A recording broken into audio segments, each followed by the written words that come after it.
Role. मैं उमा हाड़ा, विधानसभा उम्मीदवार Dantaramgarh. Madam, देश के हालात कैसे हैं और आप क्या बदलाव करना चाहते हैं? देश के हालात अभी देखते हुए सबसे पहले तो अगर जो भी मूलभूत सुविधाएं हैं वो ही नहीं है। आज हम 76वां गणतंत्र दिवस मनाया और जो गाँव में और शहरों में भी यही परेशानी है।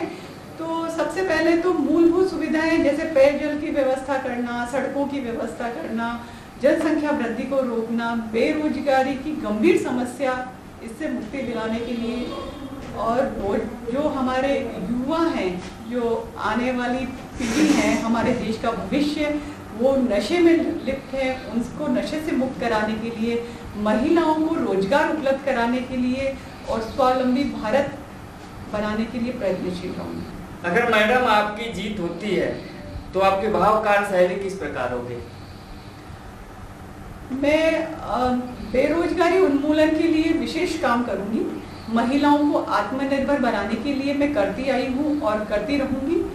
युवा पीढ़ियों को और जो हमारे हस्तशिल्पी हैं उनको भी देश विदेशों से उनके कार्य को प्रेरित करने के लिए, उनके कार्य को प्रोत्साहन देने के लिए उनके देश विदेशों में उनके कार्य को बढ़ावा दूंगी। आज की गंभीर युवा पीढ़ी राजनीति से दूर क्यों रहना चाहती है? आजकल राजनीति को जो पहले देशभक्ति का जज्बा हुआ करता था वो देशभक्त नहीं देखने को मिल रहे हैं, और वो जो देशभक्त हैं उनके बच्चों को, सच्चे देशभक्त के बच्चों को आज कोई भी नहीं पहचान रहा है। जैसे सरदार वल्लभ भाई पटेल, उनके बच्चों को आज नहीं जानते हैं।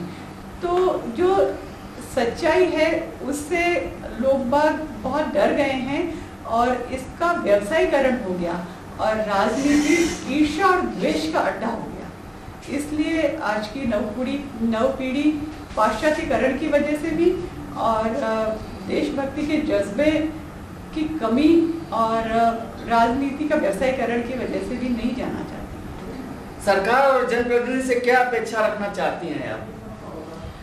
सरकार से यही अपेक्षा है कि जो भी कानून, जो भी प्रशासनिक कार्य हैं उसको कार्य को, कई ऐसे काम हैं जैसे एमएलए के कोटे से बाहर हैं, तो अगर जन कल्याण के लिए वो कार्य हैं तो उनको वो सब सहायता प्रदान करें। और जो कई जैसे बलात्कारी, अत्याचारी हैं उनको जो भी कानून के अंतर्गत उनको सजा मिलनी चाहिए, उसमें प्रशासनिक सहायता दिलाएं।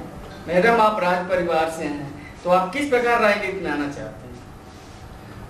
मेरा राजनीति में आने का मूल कारण जो मेरा गांव है, जो राजऋषि ठाकुर साहब मदन सिंह जी दाता, जिन्होंने सच्चे देशभक्त हैं और BBC लंदन में भी उनकी देशभक्ति के चर्चे रहे हैं, उनके गांव में आज पेयजल की व्यवस्था भी नहीं है, पानी के टैंकर आ रहे हैं। उनके गांव में जो हस्तशिल्पी हैं उनके कार्य को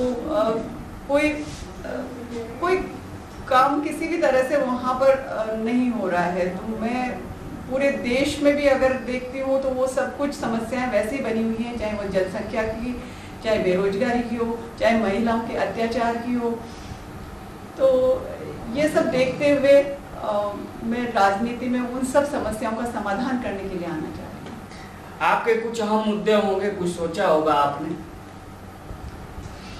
मेरा अहम मुद्दा आत्मनिर्भर स्वावलंबी भारत है और महिलाओं को अत्याचारियों और बलात्कारियों से मुक्त करवाकर आत्मनिर्भर बनाना है। और गौ, सबसे बड़ा गौ माता, जिसका दुग्ध सभी धर्मावलंबी समान रूप से और उसके बने हुए पदार्थ सभी धर्मावलंबी समान रूप से उपयोग करते हैं, उस गौ माता की रक्षा करना सभी का कर्तव्य है। तो मैं देश में इसका आह्वान करूँगी। मैम, अगर देखा जाए जो बलात्कारी हैं वो मैंने देखा है कि जो बड़े ऑफिसर के नेताओं के बच्चे जो होते हैं वो बाइज्जत भरी हो जाते हैं और उनको इंसाफ नहीं मिल पाता। जो गरीब परिवार को तो उनको इंसाफ नहीं मिल पाता, चाहे वो बीजेपी की सरकार ले लीजिए या कांग्रेस सरकार ले लीजिए या शिवसेना ले लीजिए। तो उसके बारे में क्या मुद्दा रहेगा आपका? बलात्कारियों और अत्याचारियों के लिए तो शिवसेना बनी ही है। और प्रशासन पर जोर दिया जाए कि अगर ऐसे मुद्दे आते हैं उसमें प्रशासन कड़ा से कड़ा कानून लगाए और उसको सजा देने में बिल्कुल भी देर नहीं करे। मैम, पुलिसकर्मी जो अपनी ड्यूटी बिल्कुल ईमानदारी से निभाते हैं, मगर जो नेता होते हैं उनको कॉल करते हैं कि मेरा बच्चा है, इनको ये सेफ्टी दो, ये सेफ्टी दो, तो वो क्या होता है, उसके बारे में क्या है? राजनीति समाज सेवा के उद्देश्य से ही राजनेता आए। अगर उनको राजनीति में द्वेष की भावना या प्रशासन को खराब करने के लिए आना चाह रहे हैं, तो ऐसे राजनेताओं को कोई स्थान न दिया जाए और उसको बर्खास्त किया जाए, चाहे वो उसका बच्चा कर रहा हो, चाहे वो राजनेता कर रहा हो। अगर कानून उसको सजा नहीं दे पा रहा है तो आप राजनेता को बर्खास्त